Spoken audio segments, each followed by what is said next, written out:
Alhamdulillah, wassalatu wassalamu ala rasulillah wa ala alihi wa ashabihi wa man wala amma ba'du.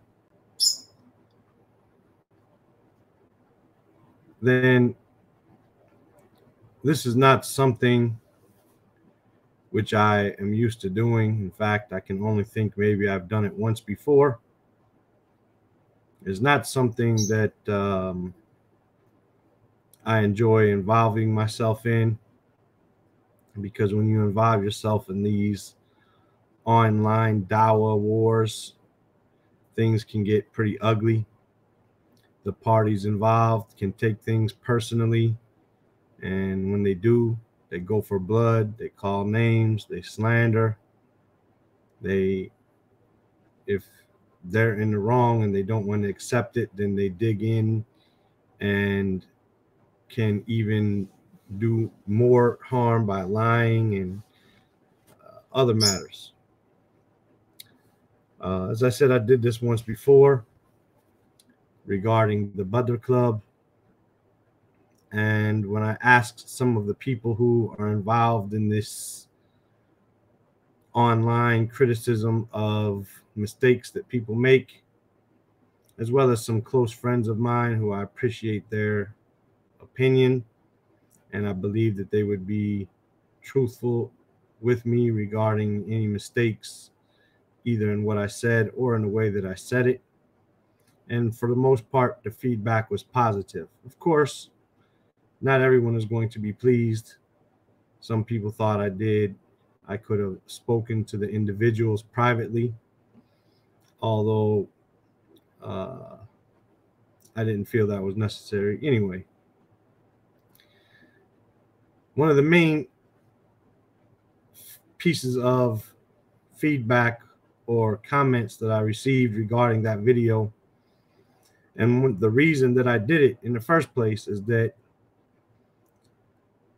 we, the people of the Sunnah, one of our mottos is that we always return back to the people of knowledge, the people of dhikr, the scholars, the ulama, the mashayikh. And in the past, say 30 years in this dawah, I've recognized that when the people start getting their heads chopped off, so to say, in this dawah, getting picked off of the minhaj and so on, is when they stop referring back to the ulama and they start to answer questions on their own. And sometimes we're capable of answering questions on our own, but when there becomes a big difference of opinion regarding these things, then we need to refer back to the ulama.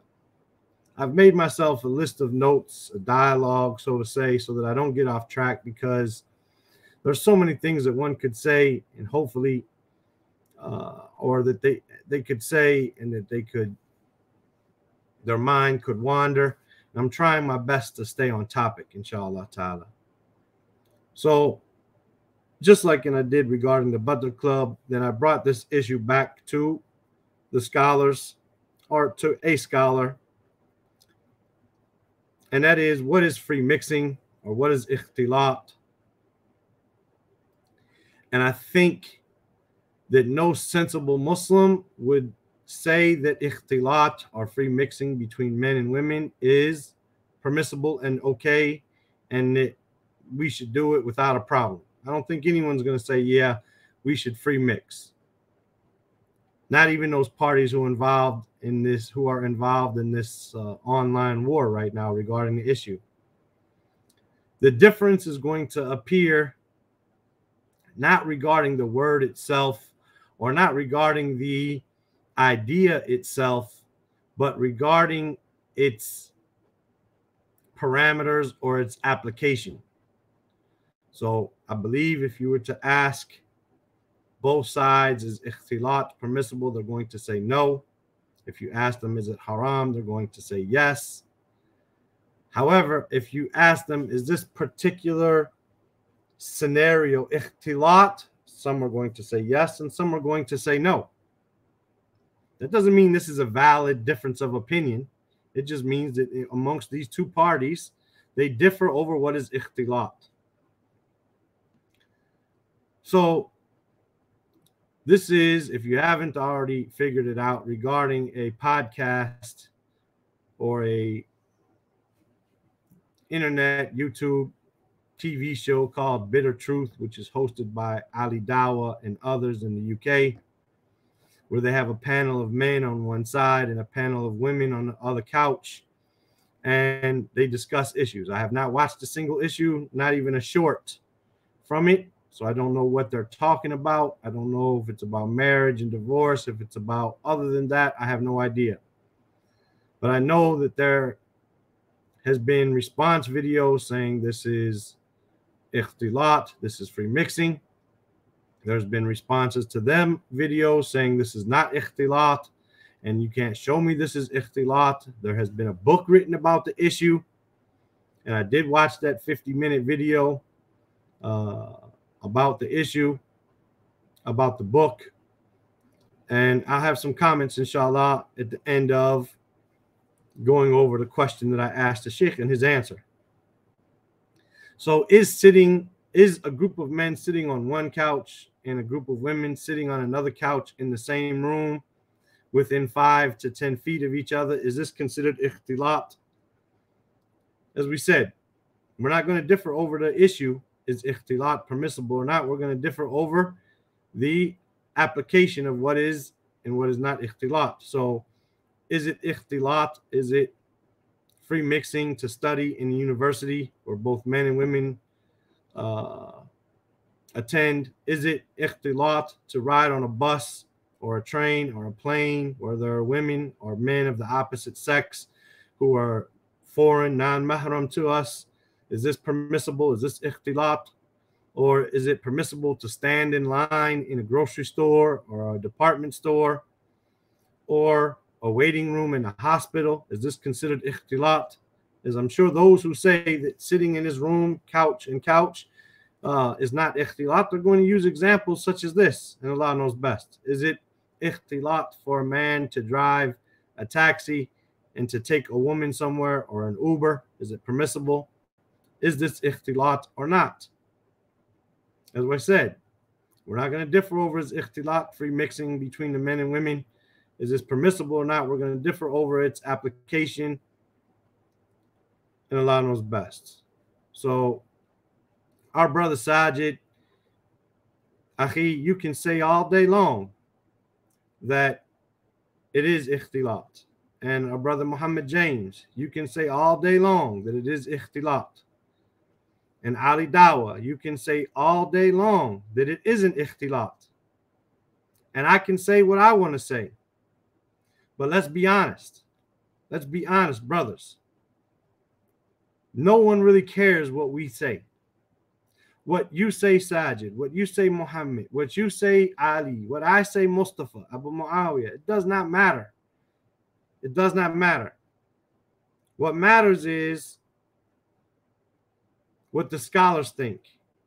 And not one of you in the videos that I've seen responding to one another have done a good job or an adequate job proving your point. Yes, you've shown what the scholars say, that ikhtilat is impermissible. Yes, you've come and say this ain't ikhtilat, in whose mind you show me the proof and you can't bring me the proof.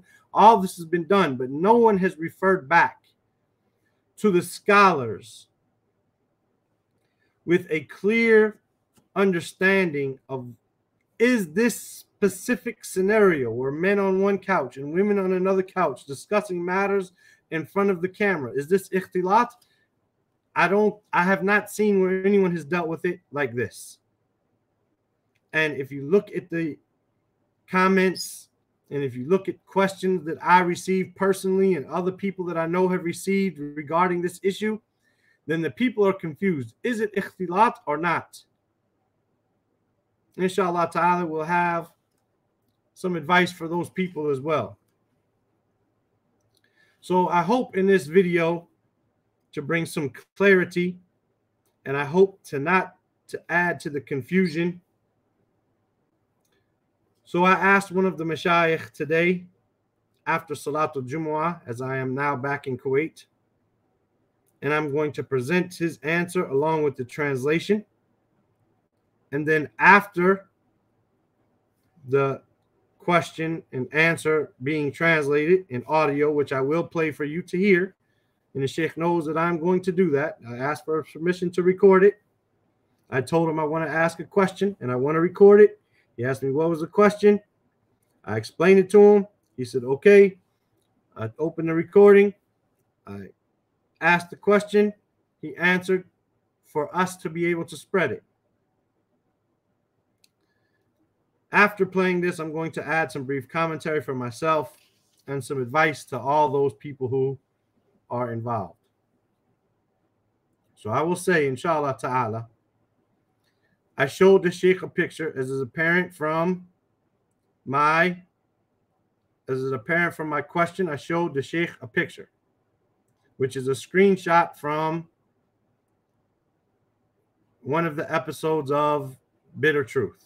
I'm going to show it real quick on the phone into the camera, and I don't want to put it up there for a long time because there are women on here, and the Sheikh is going to speak about that, and some of them are improperly dressed as well. So I'm going to show you the picture that I showed the Sheikh, then I'm going to play the question and answer, stop it briefly here and there for translation, and then I will make my commentary, inshallah ta'ala. This is the picture that I showed the Sheikh. 4 women on the couch, 3 brothers on the couch, and it looks like Ali Dawah maybe being the MC or something of the show. Tayyib. This is the picture.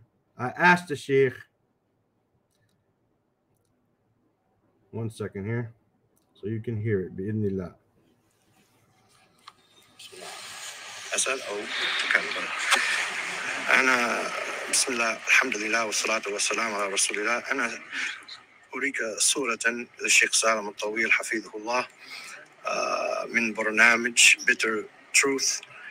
وأسأله هل هذا يعتبر اختلاطا أم لا؟ Okay, so I asked the Sheikh. I said it was a little bit of confusion. Should the Sheikh just talk or should I ask the question so that it would be clear? This and that. The Sheikh said, go ahead, ask. So then I started. Anyway, he said, I'm going to show the Sheikh Salim al-Tawil, may Allah preserve him, a screenshot from the program Bitter Truth. And my question is this considered ikhtilat, free mixing or not? Right? And I explained to him before this that the people are arguing about it and it's a big deal online. And I'm receiving questions and there's a big argument. People are making videos back and forth calling each other names. Right? So here's his answer. الحمد لله رب العالمين وصلى الله وسلم بارك على نبينا محمد وعلى آله وصحبه أجمعين أما بعد فلا أدري لماذا.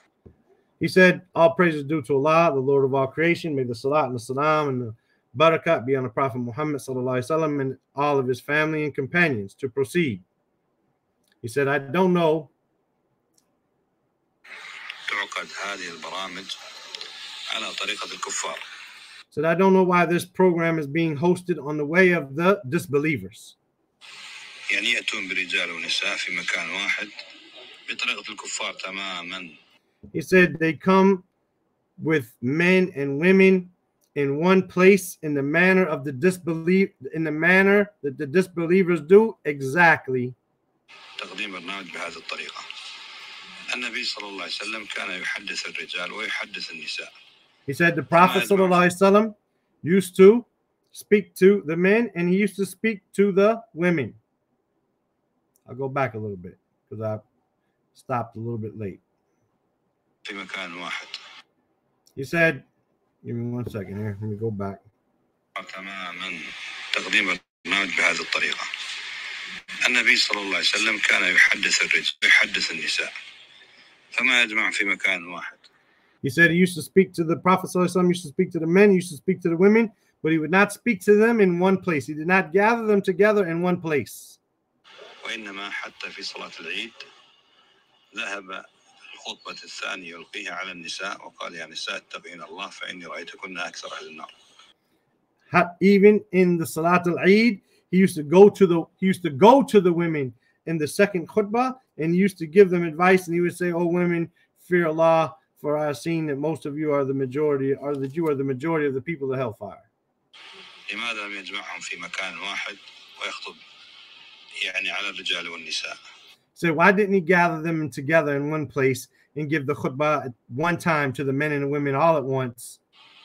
ما فعل ذاك النبي صلى الله عليه وسلم، وكان مجتمع النبي عليه الصلاة والسلام أبعد المجتمعات عن الفواحش وأنزه المجتمعات وأنظفها.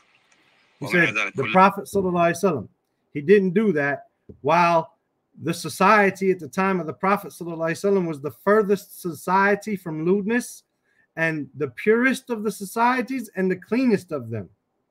Despite that, the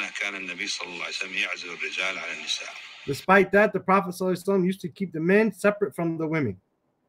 لكن للأسف بعض الدعاة إلى الله عز وجل وهو يدعو إلى الله ويعرف الناس بالإسلام يأتي بطريقة الكفار. But unfortunately, some of the callers to Allah Azza wa Jal, they call to Allah and they inform the people about Islam, and they do so on the way of the disbelievers.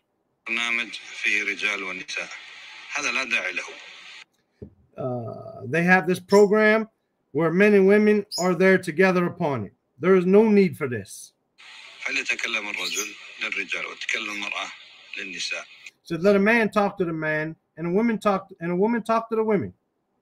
حتى إذا كان في ضرورة لأن تتكلم المرأة ويسمعها بعض الرجال فلا داعي أن تظهر صورتها. Even if there's a need for a man or for a woman to talk and for the men to hear what she has to say, there is no need to display the image of her. أما أن يجلس رجال ونساء بهذه الطريقة الغربية الطريقة الكافرة. As for the men and women sitting in this manner, the way of the West, the way of the disbelievers, then this in reality is from the weakness in character. Blind following the West without insight or knowledge. وهذا يعني ليس ببعيد عما يفعله كثير من الناس ممن يتساهل في أحكام الإسلام. And this is not strange or far-fetched from people to come from people who are far from the rulings of Al-Islam.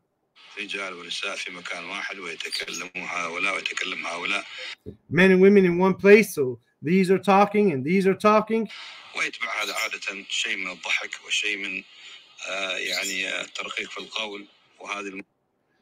And sometimes there follows in this some laughing or possible having soft speech from the women with the men, or from the men with the women. The Sheikh just said soft speech, this tarqiq, this softness and gentleness and like this. On top of that, this woman is going to be displayed on social media.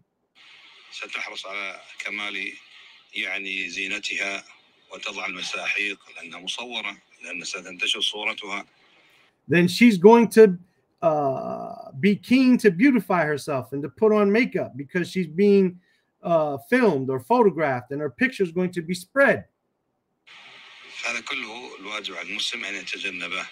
All of this, it is obligatory upon the Muslim to avoid it, so that they can preserve their Islamic or Muslim identity. And there is no benefit in doing so. Rather, it is blind following of others,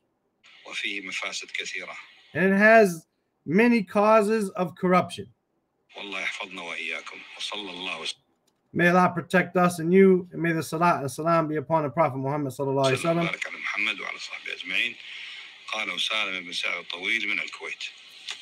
The one who said this is Sheikh Salim bin Sa'd al-Tawil from Kuwait. طيب. This is the answer of the Sheikh. Now what follows is my commentary and advice.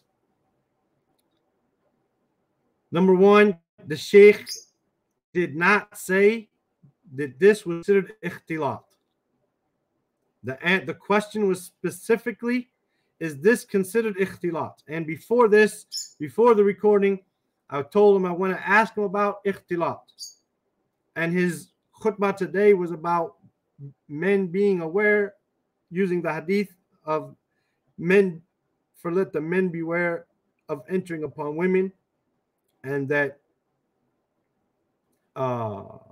the female's close relatives are the male's close relatives. The ham is death for the woman, meaning his brother, his uncle, his nephew, so on. They should not be around his wife. And there's an issue going on in Kuwait right now where they had lifted the ban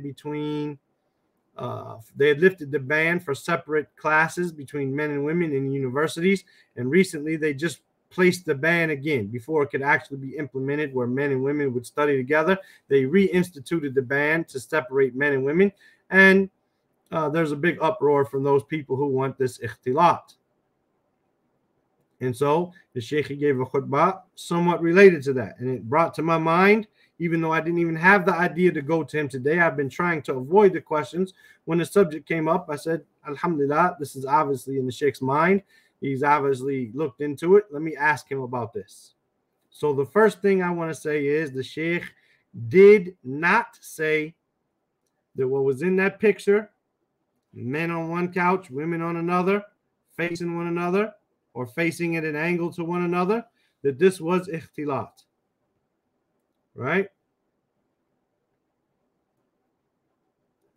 Also, the second point, he did not say that it is not ikhtilat.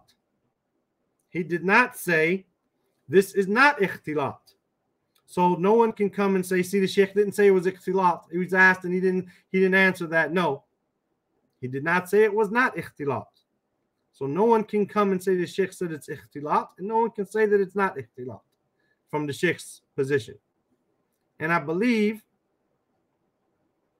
that this should be, this kind of cautiousness that the Sheikh displayed should be something that we are wary of as well. Okay, we understand ikhtilat, we studied the issue, we studied it in the book of fiqh somewhere, this and that. However, the application of it is something that needs to be thought about. Thirdly, not everything is a this or that.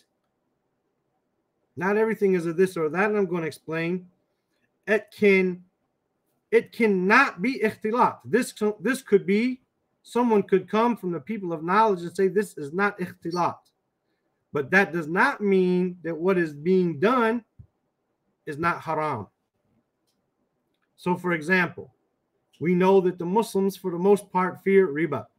They fear interest and usury.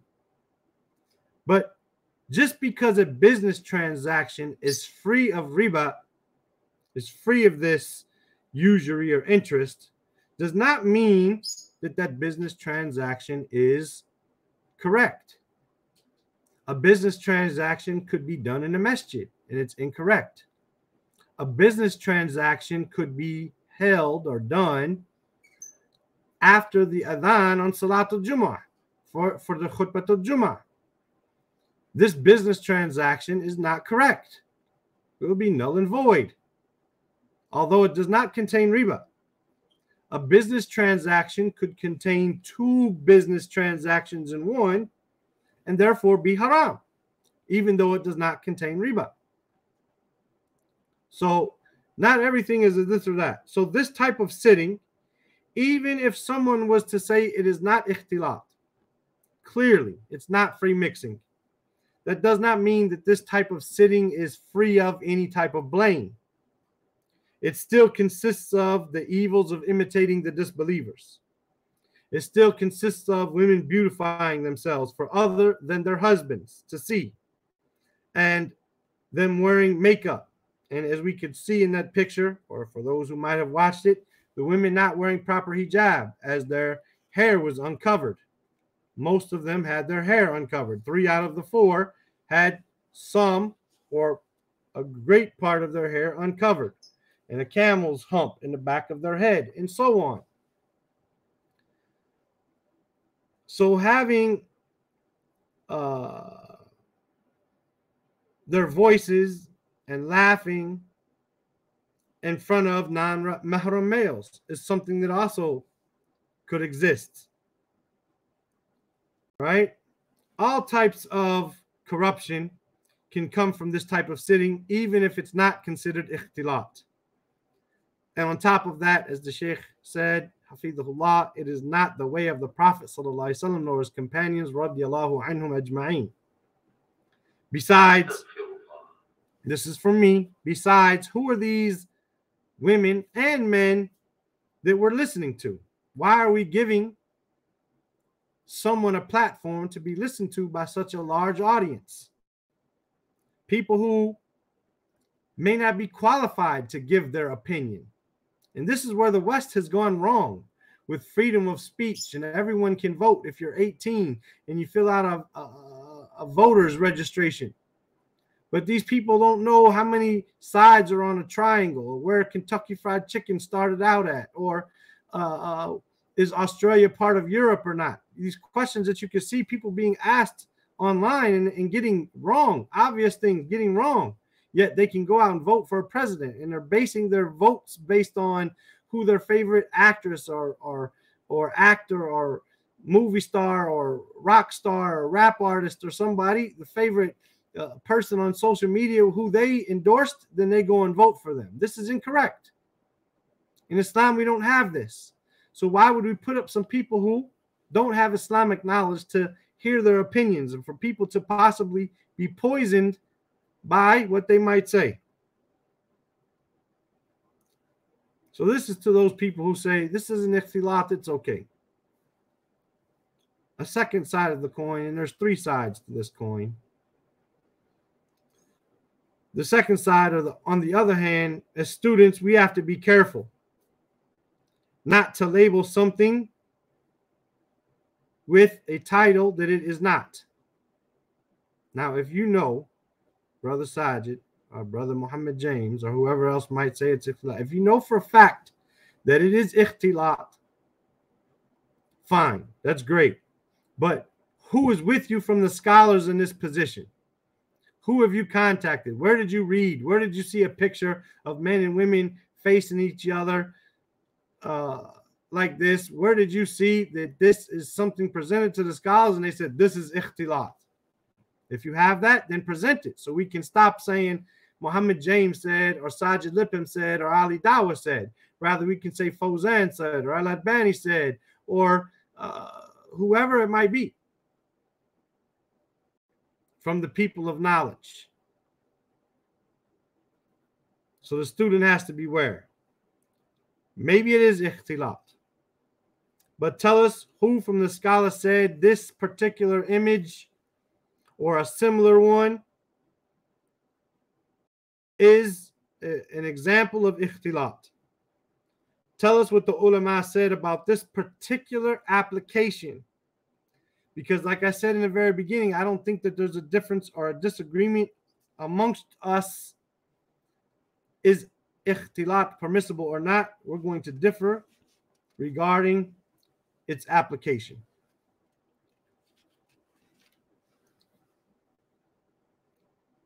And when warning others about these things, then the student has to be careful to avoid name calling and sarcasm. You know, our sheikh, and I wasn't close to him, but I spent a little bit of time with him, and I received some very great advice from him just before he moved to the Bahamas. Sheikh Farid Abdullah, rahimahullah ta'ala. He wasn't like this, and he's one of your sheikhs, Ya Akhi Muhammad, barakallahu feek. He wasn't like this, and nobody wants to be a carbon copy of any individual. But if we were a carbon copy of him, we'd, Allahu Alam, be in a great position, a great place to be. So you're not going to be a carbon copy of him. You didn't spend 20 years with him. You spent 20 years in the Gulf. However, he wasn't like this, and he didn't teach us to be like this. And when we talk about him and remember him, we remember him for his noble character. And part of his noble character was the absence of this name calling, the absence of this getting irate over issues. Rather, you don't want to listen, move on, brother. That's how the Sheikh was, rahimahullah. So the Prophet ﷺ, more importantly than Sheikh Farid or others, he was not like this. Yes, some of the Sahaba, such as Abu Bakr radiallahu anhu, he answered the kuffar in a rough way occasionally, but it wasn't all the time. The Salaf sometimes said something rough or sarcastic occasionally, but it was not the norm, it was the exception. وَخَيْرُ الْحَدْيِ حَدْيُ مُحَمَّدٍ صلى الله عليه وسلم. And the best guidance is the guidance of the Prophet صلى الله عليه وسلم. Some of the Sahaba disciplined their wives, but the Prophet صلى الله عليه وسلم never did. Some of the Sahaba used to use sarcasm or rough, harsh statements, but the Prophet ﷺ didn't do so. This piece of advice here, and we're close to the end, is for the third side of the coin. Is for those people who view or listen to these types of back and forths. Leave all of it alone. Leave all this stuff alone. If these guys want to fight it out, let them. You go and learn your religion. You go and learn your religion instead of being confused by what this one says and that one says. You go and know where you can ask a sheikh and a person of knowledge yourself. If they don't want to ask and they want to talk, you go and learn so you can ask and be free and be upon basira. You could be upon clear knowledge. Were you, oh listener, oh viewer, were you asked to be on this panel or a panel such as this, where there is men and women facing couches? Or do you even need to watch what is being done on this program? Is it pertinent to you? Is it vital to you and your religion to watch what they're talking about? Probably not. You're probably not being invited. The vast majority of people are not being invited to be on that program. And the vast majority of people do not need to listen to what's being spoken about on that program. So just stay out of it. If you think you're going to get asked, or if you get an invitation to appear, then you should ask someone of knowledge, should you go or not? Is this type of gathering permissible or not? And lastly, and firstly, to those who say it's ikhtilat, to those who say it's not ikhtilat, and to those who are watching from the sidelines, fear Allah subhanahu wa ta'ala, the one whom we are all going to return to, and we'll be asked about what we used to do. Subhanaka Allahumma bihamdika ashhadu an la ilaha illa anta astaghfiruka wa atubu ilayk.